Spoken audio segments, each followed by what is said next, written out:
zone de désordre est excessivement dangereuse. Peut provoquer de graves bouleversements émotifs et productifs. Si vous vous sentez spécialement vulnérable au désordre, c'est le moment de faire demi-tour. Si vous contrevenez à l'ordre établi, vous serez détecté par notre matériel. Interrogé. Inspecté. La zone de désordre n'est accessible qu'à ceux qui ne représentent aucun risque de subversion. Pour votre propre sécurité, on va vous faire passer par le détecteur. Je répète, pour votre propre sécurité, on va vous faire passer par le détecteur. Pour le bien de la collectivité, s'il vous plaît. Merci. Garde le rang, ferme son téléphone cellulaire. Un ici, quelqu'un de pas stressé, qui a une barbe. Eh, boy. Venez ici. Je vais vous mettre debout ici, vous allez regarder la lumière, monsieur. C'est quoi votre nom? Votre date de naissance, s'il vous plaît? 10 janvier 80. Merci beaucoup, monsieur. Vous avez dit la vérité, c'est très gentil. Voulez-vous posséder plus? Ah? Comme ça. Avez-vous une connexion privilégiée avec l'invisible?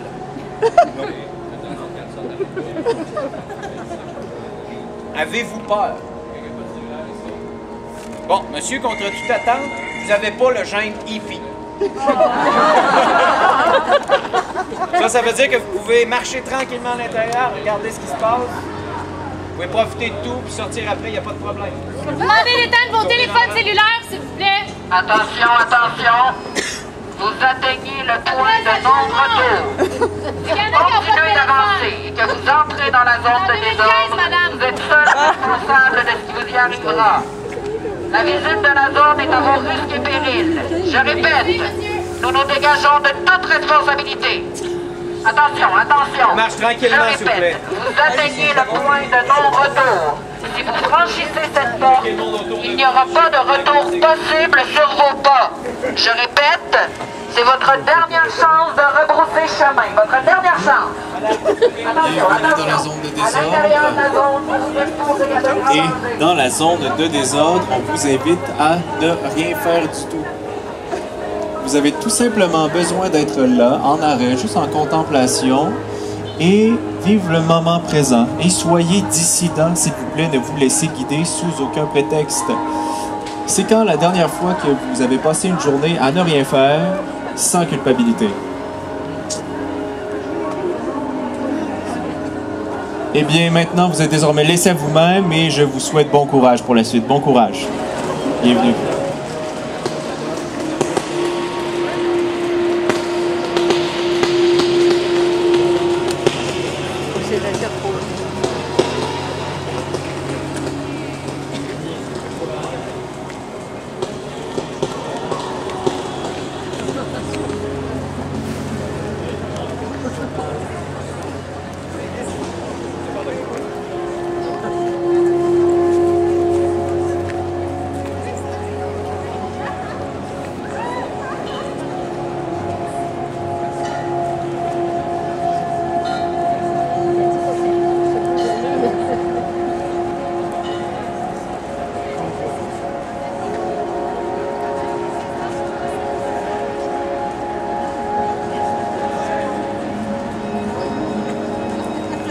On accorde beaucoup d'importance à l'intelligence, qui nous joue parfois des tours. L'esprit est si vanté de nos jours qu'on préfère un esprit acide à l'absence d'esprit tout court. Le monde voudrait en avoir et l'insulte suprême, c'est de douter.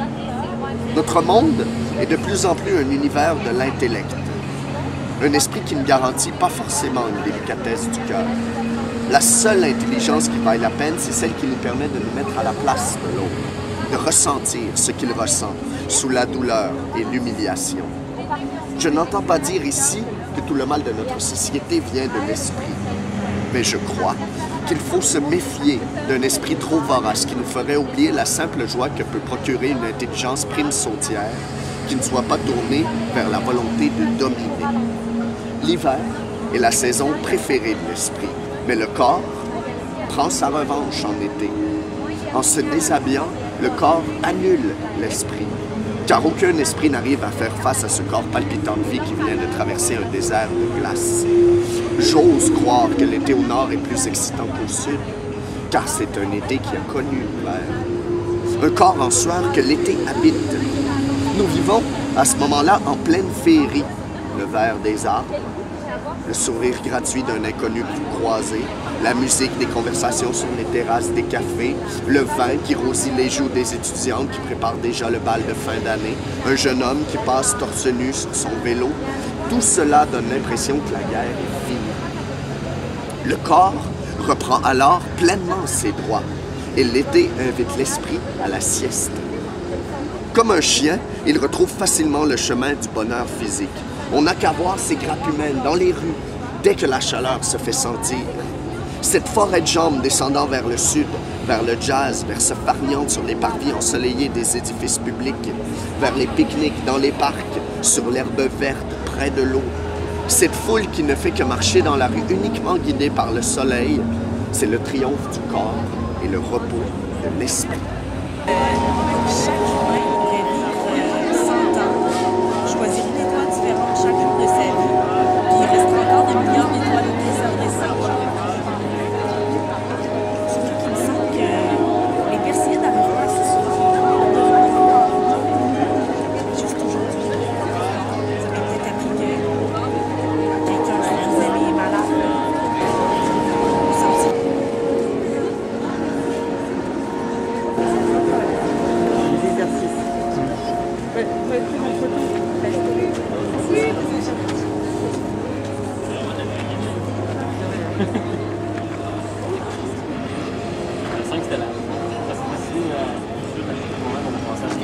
La date est là, donc je vais pouvoir passer.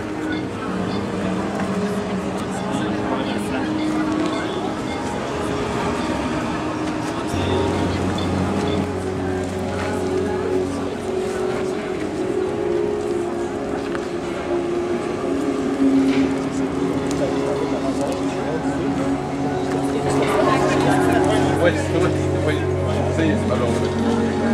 Je suis ici à la fondante. C'est quelque chose que ça, c'est pas une affaire.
Tes amis qui rient de toi, tu peux les amener? Non, t'es veux pas. OK, on met nos petits chapeaux. Non, mais d'être debout, ça marche, c'est un gros party, là. Venez vous approchez, approchez ici. Hein? Un crémage délicieux autour de ce gâteau-là. Vous êtes prêts? T'es belle. Les filles! Hey! Bonne fête! Bonne fête! Bonne fête! Bonne fête! Bonne fête! Tout le monde ensemble! Mes chers amis, c'est votre tour de vous laisser parler d'amour. Mes chers amis, c'est votre tour de vous laisser parler d'amour.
Chacun son tour. Ils sont en pause. Ils font une pause.